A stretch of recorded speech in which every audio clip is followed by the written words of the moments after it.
kicitaanka afarta habeenimo kicidda goor hore kalahaada isku jirka habeenka iyo maalinta ku soo dhawaada muuqaalaan uga hadli doono muhiimadda ay xambaarsan tahay inaad kacdo goor hore. waxaa og in yar oo inaga mida udugga iyo udgoonka ay wadato neecawda subaxa hore, waxaana dareemi kara qofkii arkay furfurnaanta iyo jawiga bilaa buuqa ah, maqalka codka shimbiraha iyo sugista eedaanka salaada fajriga. waxaa kaca qof ilaahay jecel yahay, waayo waa waqti ay adag tahay in dhaya loo kaco, waxaanay u tahay nasiib samada looga dooray ruux kasta oo baahan, gaajaysan, misana raba xallinta duruufaha qallafsan ee noloshiisa ku weegaarsan, sida hanti la'aanta, nabad la'aanta, istresska badan iyo ubad la'aanta. haddaba waxaan kula wadaagayaa 5 faa'iido oo ay leedahay kalahaada aroortu, kicidda inta cirka madowga iyo caddaanku isku jiraan ka hor astaanta muuqashada waaga iyo soo bixista cadceedda.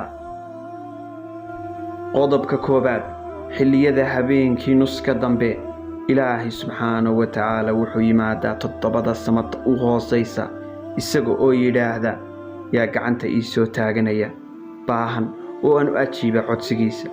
bal ka soo qaad markaas haddii aad iska huruddo, miyay jirtaa nasiib xumo ka weyn arrinkaa? qodobka 2, ma jiro shay ka qurux badan inaad kacdo 4 habeenimo kolkaad indhaha kala qaado aad dhahdo alxamdulilaahi aladii axyaana bacdana amaatanaa wa ilayhi nushuur, kadibna aad cadayato, carfisa afkaaga, misena tukato salaadaha sunnaha ilaa aad faralka ka gaadhaysana tasbiixsato oo ilaahay u shukri noqdo, adiga oo leh ilaahay uu maalinta soo socota khayrkeeda isii, sharteedana iga xijaab. qodobka 3, waxaa la qaybiyaa irsiqa kolkii waagu dilaaco, waxaa furma camallada, waxaa baryo waasan oo qof kastaa wuxuu qorshaystaa meeshuu u shaqo tegi lahaa.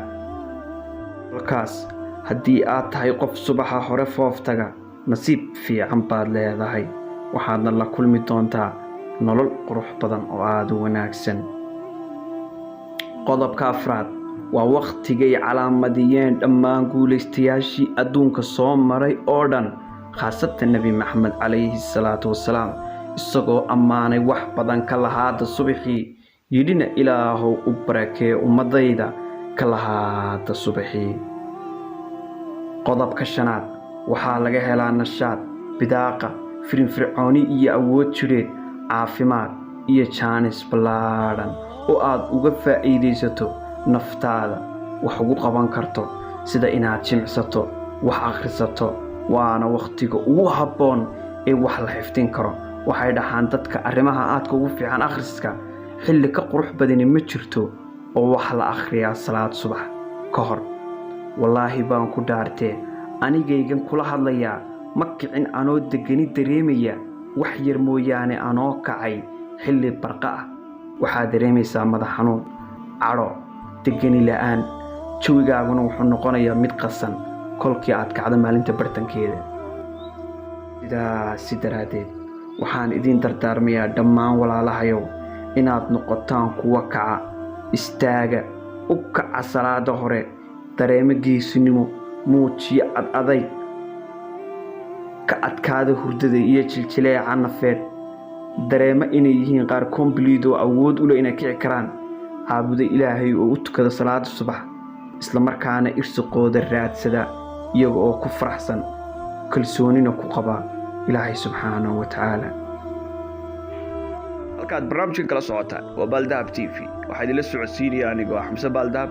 fadlan haddii aad nagu cusub tahay, waxaanu kaaga codsanaynaa si xushmad leh subscribe inaad noo saarto, like iyo share aad siiso, lana wadaagta asxaabtaada kale si ay uga faa'iidaan wax badan.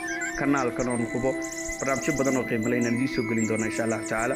wixii faallo iyo dhiirigelinana commentiga nagu reeb. Assalaamu calaykum.